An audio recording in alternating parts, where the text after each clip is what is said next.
It is 2 days after Election Day, but it's still not over. The eyes of the nation, and indeed the world, are still on Arizona as we try to sort through who won and what it means for the presidential race, what it means for the composition of the U.S. Senate, what it means locally with all of the legislative and county races, and when we might actually know a result. There's still ballot counting going on, and there's some controversy around, or at least perceived controversy around how that ballot counting is going. Last night outside the tabulation center in downtown Phoenix, there were protests. And we have some video of the scene last night outside of the Maricopa County Elections Department. We're not threatening anybody. We are not here to threaten anybody. We are asking Fontes to be transparent and to answer the 600,000 voices that voted, and we want to know the answer to it. We are not threatening you, Fontes, but if you're scared of people asking for the truth, that tells me something's wrong. Count those votes. Count those votes. Count those votes. Count those votes. So there was a scene at the Capitol, and it moved to the Elections Department office. They apparently were there most of the night. We'll talk with Rob Odell about the count and how he sees maybe those protests going on, as he is familiar with some of the characters who were in that crowd. But let's start with the national race. We'll bring in Ron Hansen and Yvonne Wingett-Sanchez, our national political team, to see what we know about this race. Where does Arizona stand? Yesterday we talked about the Associated Press calling this for Biden. Does that still seem to be holding? Well, it is to this point, though a lot of people are sort of wondering how this is going to play out. Look, the fact is that the president has narrowed the deficit here in Arizona. He's trailing by about 68,000 votes at the moment, and that number could move around, especially as we get into the evening with the next round of ballots counted. The president's team is still projecting confidence that they think that they can continue to cut into that margin because of the votes that still remain to be counted. Democrats, I must say, also are saying that they think they will still come out on top when all the votes are counted. But the race remains unsettled, a little more so than what people may be comfortable with. I guess with some of the trend we've seen in Arizona and nationwide is that the early votes, Democratic votes, went for Biden. The late votes went for Trump. And Yvonne, does that mean that these last, he was camped out in Arizona these last few days? You had to hear YMCA a lot. Did those rallies apparently pay off and energize those people to come out, his voters, to come out late for him?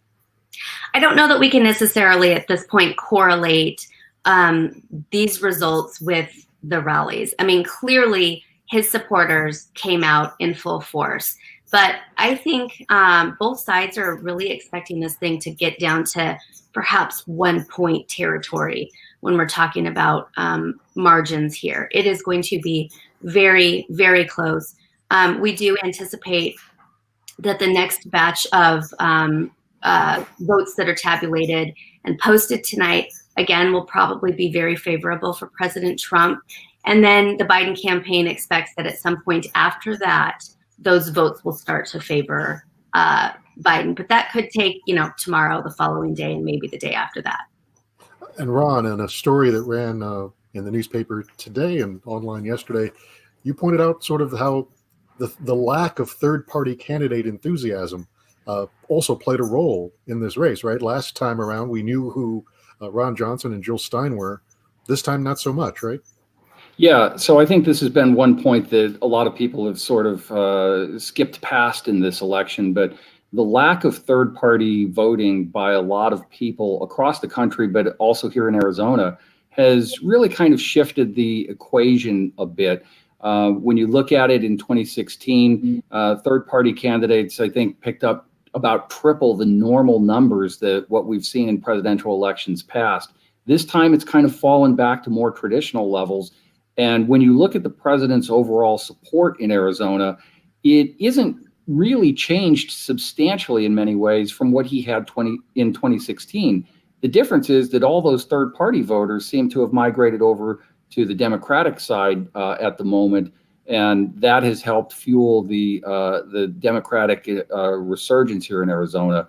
It's not decisive and it's not over, but it's definitely something that we've seen, and it's across the state, especially noticeable in some of the bluer areas of the state, like Coconino County and in Pima County as well. Yeah, and I guess if we know seemingly anecdotally that a lot of suburban women who might have gone for Trump in 16 didn't this time, does that mean the Trump campaign was able to get new voters to replace those women in the suburbs around Phoenix? It absolutely could, and that was part of their ground game. They needed to find new support early, maybe about a year ago. Efforts to try to really register new potential Trump voters began in earnest. And I mean, they had a very good, very strong ground game. It wasn't one that you always saw, particularly during the pandemic. But every time the president would come to town, or Vice President Mike Pence, others, you would see people wearing red T-shirts, roaming around, signing people up to become Republicans or to become first-time voters. And that's part of the ground game, and that's part of what has helped get us to this point. As we sit and votes are being tallied, and some organizations have called the state in the presidential side for Biden, others have not yet. Where does the Senate race stand? I mean, if Trump has a chance to overtake Biden in the presidential race, does McSally have a chance to overtake Mark Kelly in the U.S. Senate race here in Arizona? Not a chance. That race is over. The Associated Press called it early in the morning on Wednesday. Mark Kelly is overperforming Biden. I think last time I looked at the numbers, it was by like 2 percentage points. So he has a very, very healthy margin. And he's essentially declared himself the winner. After the AP's call, Martha McSally has not conceded. I'm a little perplexed as to why she hasn't. I mean, they kind of are saying the same sorts of things that we're hearing from the Trump campaign, right? That they want to see the next batches to see where the race stands after those. I still don't think that she can catch up mathematically to Mark Kelly, but at this point, I'm thinking that maybe it's more of a publicity sort of strategy that they're trying to employ, or perhaps they can't come out because they can't come out in front of the president and declare themselves out of this thing, given the dynamics that they're faced with him. I mean, he wants them to fight, perhaps in court eventually. Right. So there might have been more Trump Kelly ballots. Absolutely. Not as many Biden McSally ballots or Trump McSally. And again, she did. I mean, that last rally, you wrote about it, Yvonne, about how he quickly called McSally up and didn't even really let her speak, gave her a minute saying no one wants to hear that. And I guess we have to figure out what he knew or why he did that, or if she tied herself too tightly to his coattails there. Well, look, he loves winners. We know that. He loves Doug Ducey. He sees Doug Ducey as a winner. Ducey won by a very healthy margin in 2018 in his own race, the same cycle where Martha McSally performed poorly. She lost to Kyrsten Sinema.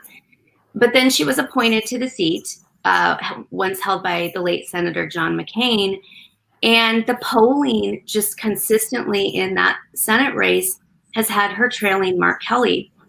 And we know from, speaking to our own contacts that the president started really expressing concern about McSally's situation back in May. There was a meeting in the Roosevelt Room at the White House, and he was presented with information that showed, Martha McSally could seriously lose this thing. She was in danger of losing this race. And the president, expressed grave concern about her prospects. And so we know at least since May, he has been very concerned. And I think his treatment of her during his last couple of trips, quite frankly, here in Arizona, are, less reflections about her as a person, her as a candidate. He just sees it kind of as winners and losers. So, shifting quickly to the congressional race, it looks, Ron, like we have the numbers have switched again in the Schweiker-Tipernany race, right? Yeah, so we have two House races that are still undecided, and there has been a little bit of movement in this, but at the moment it looks like Tom O'Halloran is leading in the first district race. That is against Republican Tiffany Shedd. That race is one to watch. Republicans note that is a district that Donald Trump carried in 2016 by 1 percentage point, so they had high hopes in that race. So far, that really hasn't translated for success for Tiffany Shedd. There are still votes to be counted, but right now the vote pattern appears pretty similar to the 2018 pattern that was successful for Tom O'Halloran, and he does continue to lead there. We also have the 6th district race is a tighter race. That one is still touch and go. David Schweiker took the lead yesterday and has a narrow lead at the moment. As more votes remain to be counted, the composition of who that is that is voting will matter a lot. The votes at the very end of the pile tend to be Democratic. We don't know if it'll be as Democratic as it has been historically, but one thing we do know is this is a pretty Republican district. Republicans have a registration advantage of about 12 percentage points in that district. And when you look at who actually participates in voting, it's actually a little bit higher than that. So Tipernany really has needed to cut into a little bit of that Republican support that Schweikert might have gotten in years past. And at the moment, she is behind with votes to count, but she's trailing by more than 6,000 at the moment. Excellent. We know what you two sound like at noon. If our audience wants to hear what you sound like at 1:30 in the morning, I recommend the Gaggle episode that was recorded on election day morning. You can find it wherever you get your podcasts. Yvonne and Ron, thanks for joining us. Thanks so much. Lauren Castle is going to join us because we, again, are looking at a strange occurrence in the Maricopa County attorney's race. It was going to be historic either way because the first woman would be elected county attorney in Maricopa County. Not only did the race tighten, not only as it seems like a Democrat could be elected, but our sitting county attorney, waiting for the results 1 minute, ends up in the hospital. Lauren, what are we hearing about the condition of our county attorney? Yeah, so we don't have any new updates, but on Tuesday night, she was hospitalized and had emergency surgery for bleeding to the brain. The office told us that she's in serious but stable condition. So we don't have any new updates, but the family has thanked the community for their prayers and their thoughts. Right, serious but stable. Those are sort of kind of the words police reporters kind of used to hearing when we don't know. I guess serious is better than critical. So we assume she's awake and not in dire straits, but still hospitalized. And still no idea what happened or what caused it. Correct. We don't know. I spoke to a health expert to kind of understand what bleeding to the brain means, and he basically told me it could mean several different things, and they could be caused by several things. So it's kind of probably not the best thing to try to guess, since several medical conditions can lead to emergency surgery. So we're just basically waiting for the county attorney's office to give us more information. You noted in your story that they ran again in the paper today and online yesterday, because that's the way we do it now, that the office is still running. There's a deputy county attorney who sort of stepped up to run the office and make whatever decisions need to be made. Yes, so Ken Bick is the chief deputy, and he's been there in the office for several years. And so his job is basically Adele's second in command. And so he does several different things. One is helping her watch over the over 300 prosecutors in the office. Maricopa County Attorney's Office is the third largest prosecutorial agency in the country. So he does several different things. One of the things that he does is kind of helping Adele help helping her with the administrative leave and firing notices to prosecutors that are leaving the office. And he did that recently with Juan Martinez, who many people know for Jodi Arias trial. And Lauren, and you got to know the Juan Martinez story very well. If our audience hasn't read the Juan Martinez saga that Lauren Castle produced with Ann Ryman and Robert Englund, it's well worth the time. Where does this put the challenger in the race, Julie Gunnigal? How is she reacting to this odd circumstance of her political opponent being hospitalized?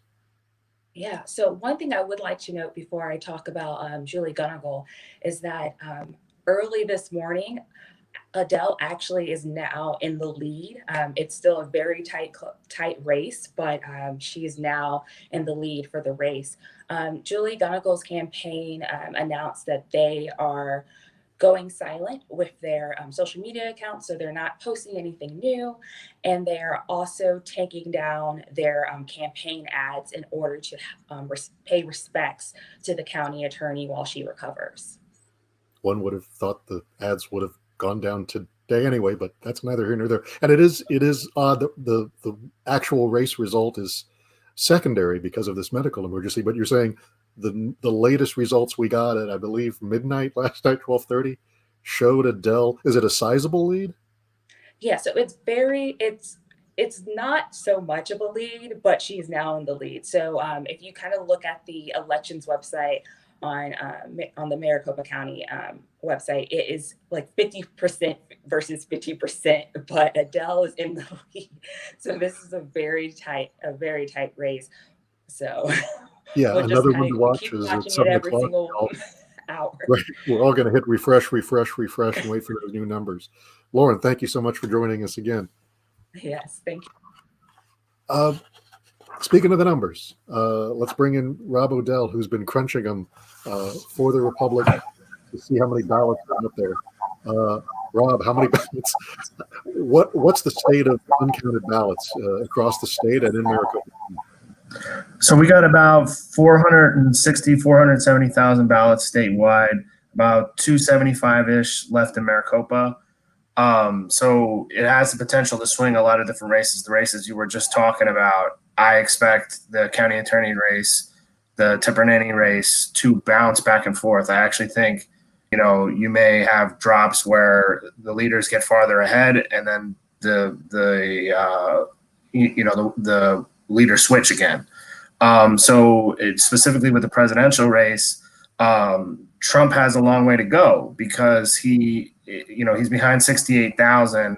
There's 470,000 votes left.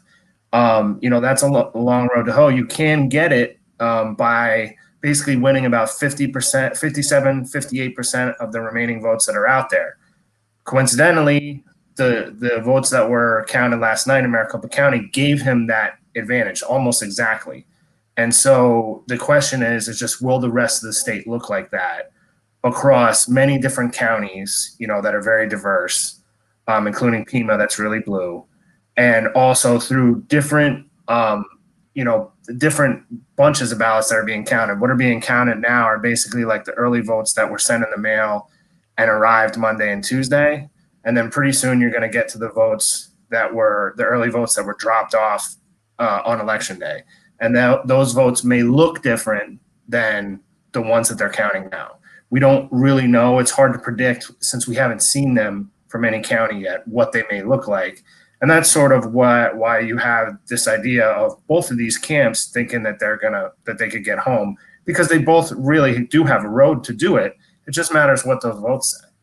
Yeah, I guess Biden's team can look at his past performance in Arizona up until this point and say if he maintains that margin with these new votes, he's got it. Trump can look at the latest dumps and say, if I maintain that same level at every vote dump that we get from here on out, averaging, then Trump wins. Right? There's two ways. Exactly. That's exactly right.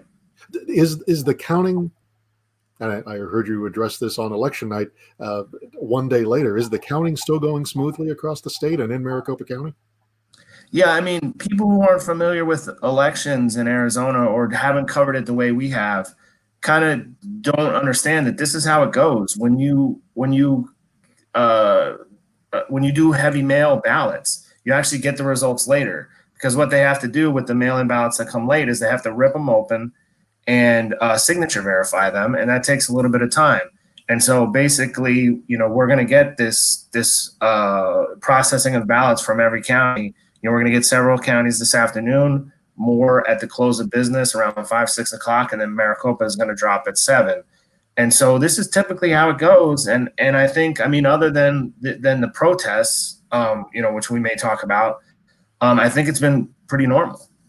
Yeah, and I guess I mean, even the numbers we're getting are quicker because the county officials were allowed to start counting them earlier than they normally would. I mean, I think before there were some rules about when you could start counting, and those got relaxed a bit. Let's talk about the protests, because there were people outside the counting room in Maricopa County. Some of them had some familiar faces. Among them was Jennifer Harrison of AZ Patriots. You and I spent a lot of time sort of looking at AZ Patriots, the group, getting in their heads a bit, because you reviewed Facebook postings of a group that was sort of invitation only. The mindset, again, like, we don't have access to what these people necessarily are posting on Facebook, but you found among the Patriot movement a drive to believe in conspiracies. And do you see that at play here? Yeah, I mean, absolutely. This is a group that is prone to believe in conspiracies, believe that their enemies are capable of boundless evil. That the explanation for things that are hard to understand is often some outlandish plot against them. And so, I mean, this just folds into everything we wrote about in that story. That basically, I mean, what we found is, we found that they fell for fake stories, for propaganda, for wild conspiracies, QAnon, etc. This is a group that's primed to believe in that stuff. So, it's not out of character for them to believe this, Sharpie thing that all the law enforcement and elections people say is not a thing. Yeah, I guess from my understanding of the Sharpie Gate conspiracy, which most public officials have said is just simply not true, including a bipartisan letter from the Maricopa County Board of Supervisors, the Secretary of State, all say that a Sharpie was fine and it was tested and actually the preferred instrument of choice to use to mark your ballot. But people were claiming that Sharpies were not good to mark the ballot, and that elections officials in heavily Republican precincts were handing out Sharpies in order to invalidate the votes. It's sort of hard to follow the trail, but that seems to be where it goes. It was also hard. I was watching the protests last night, monitoring it from the comfort of my home, and it was hard to know what the argument was. I heard them say, "Count the votes," which is what was going on inside. Count my vote, which I guess is closer to it. But I guess there's just this feeling of there's nefarious goings on behind the scene, and I want to get in there. And again, that feels a little familiar to what we saw. That's exactly what it is. It's the same thing. I mean, numerous people pointed this out. You can look at them counting votes over the internet from your living room. Yeah. You don't need to go there. But they felt like they wanted to get their voice heard, and like specifically when we were looking at the Facebook group, you saw a tremendous amount of activity from the middle of 2018 to the 2018 election. Like more activity at that point than anywhere else. And so, I think this is it, on top of being like fertile ground for conspiracy theorists. It also they are maximum riled up than they're ever going to be right now. It's Trump. Trump's potentially losing. there's plots against to not count their ballots, and and everything you kind of bring out facts and say no, the people say this, and it almost like reinforces their original thought. And when we talk to experts, it's like basically you want to rationalize your world viewpoint, and the only way to do that is really to believe in conspiracy theory. Yeah, there was, and again, I think there was a little bit in the speeches last night, a little QAnon, a little Pizzagate. It'll be interesting to see what the messaging is going forward. Oddly enough, Jennifer Harrison, who was outside the counting center last night during the midterms, was inside because she actually was one of these citizen board verifiers that looked at every ballot, but apparently while doing that job, she got kicked out. We don't know all the details on that, but right. I mean, you can watch the ballots being counted. There is one member of each party, a Democrat and Republican, looking over the ballots. Elections officials have tried to be as transparent as they can. I'm not sure if for this crowd that will work. Rob, I don't think that it will. Yeah, we'll see how the vote dump goes tonight. There's supposed to be more protest tonight. We'll see if that is peaceful. And we should mention that at the top of the ticket, the president himself weighed in on Twitter with a message that just was three words: "Stop the count." He apparently retweeted that. I think in Arizona, the count, he would probably still want to go on because it's helping him. But we'll see where that goes. Thanks for joining us, Rob. And we'll see what happens with the count. Okay, thank you very much. We'll bring in Ryan Randazzo to talk two issues. We have Corporation Commission and the not medical marijuana, the legalization of recreational marijuana. Let's go to the CorpCom first. That race seems to, again, have tightened, switched. Are we any clearer to knowing who's going to be on the Corporation Commission? Well, the leaders haven't changed. It's still Democrat Anna Tovar and Republican and incumbent Leah Marquez Peterson. She was appointed by Governor Ducey and needed to win this week to keep her seat. And then Republican Jim O'Connor, who didn't plan to run this year. He lost 4 years ago. But when Republican Eric Sloan got the rest of the Republicans kicked off the ballot, Jim O'Connor had to run a write-in campaign to appear on the general election, and he appears to be holding that third spot. And so that's who it looks like it's going to be: one Democrat, two Republicans. And there's quite a bit of distance between the fourth person on that ticket, which would have been Eric. And it doesn't look like Mr. Sloan's going to make it. But again, this is a notoriously hard race to predict. I mean, voters have 3 votes. And somehow we end up with a split ticket almost every time, which is just really hard to wrap your head around, whether voters understand that they can vote for 3 people or whether they just can't find 3 that they like. And so they single shot it and vote for the 1 or 2 that they like the most. It's kind of beyond me to explain how voters decide these seats. Yeah, and this was, again, one of those seemingly reliably for years, Republican seat that's down ballot. And in this state, if you have an R by your name, pretty much you got in. So this sort of shows a twist. And I guess we'll have to see once we get to the breakdown of statewide, who won where, we can analyze why it was the way it was. Recreational marijuana. We've said medical marijuana for so many years, I'll have to wrap my head around it. So used to it, right? Right.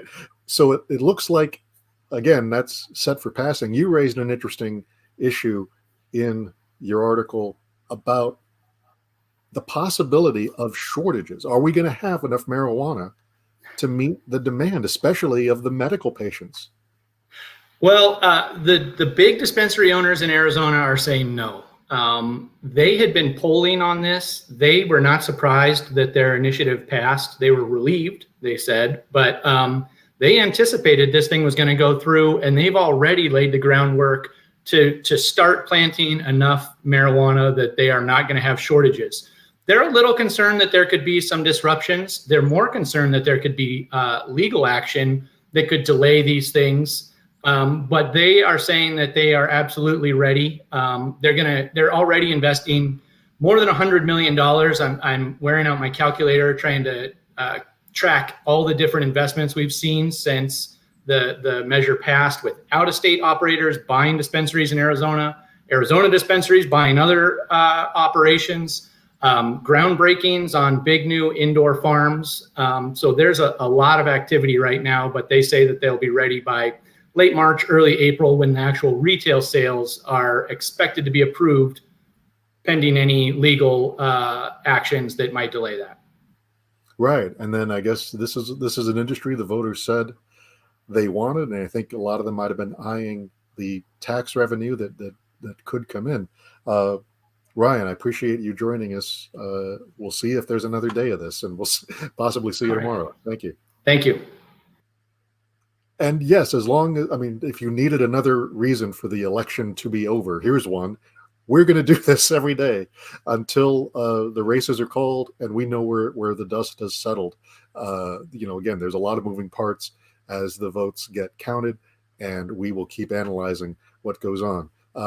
This is the map that the Associated Press and AZ Central is using that shows Biden at 264, 214.